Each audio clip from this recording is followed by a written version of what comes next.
Well, I guess it was about 80 years ago that we moved into the area where we were able to walk to church.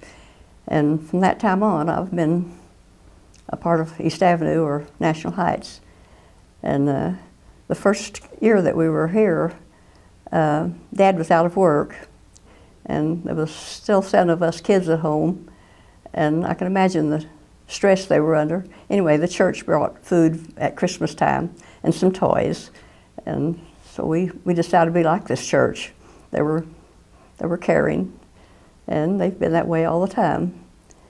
And of course, I grew up in the church then. I started, I guess I was 7 or 8 years old, and I've been in the church ever since. And I was in GAs and Sunday school, Bible school, everything that came along, I was there. It's really been a big part of my life.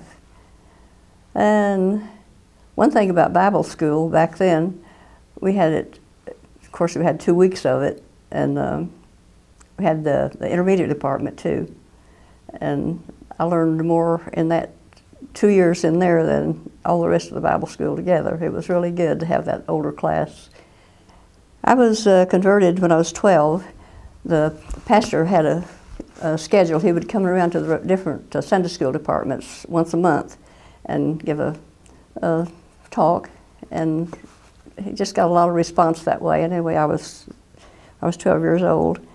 As my children came along, why, Bert and I got them in Sunday school. He didn't come with me very often, but unless I would insist. But he got up and got the kids ready and got me to Sunday school and church every Sunday. And I really appreciated the care and love that they got, because they got the same kind of teaching and care that I had when I was growing up. Earl French was our pastor for, I don't know how many years. In fact, he married five of us, 6 girls and my 2 brothers. So he was pretty much part of our family there for a while.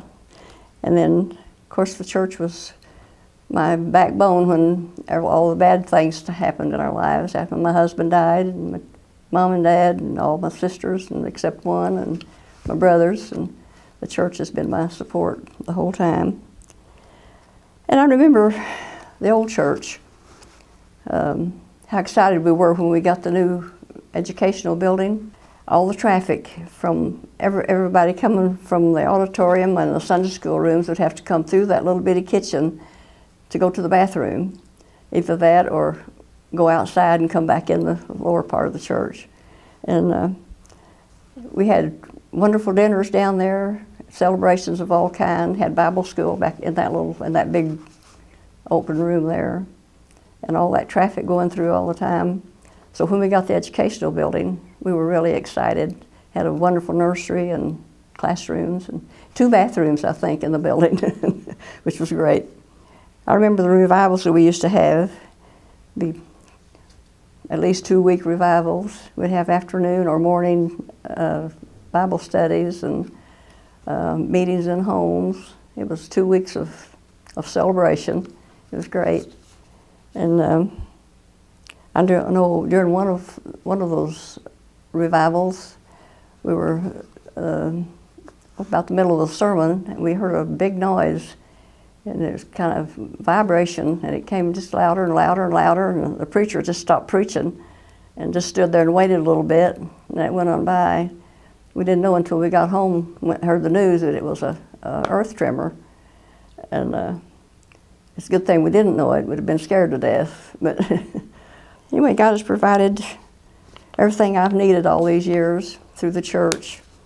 And now in my older years, we have a lot of stuff still going on. We have prime timers and senior retreats and WMU and all the things where I can learn more and worship. And I just thank God for the leadership and the love and everything I've had through the church.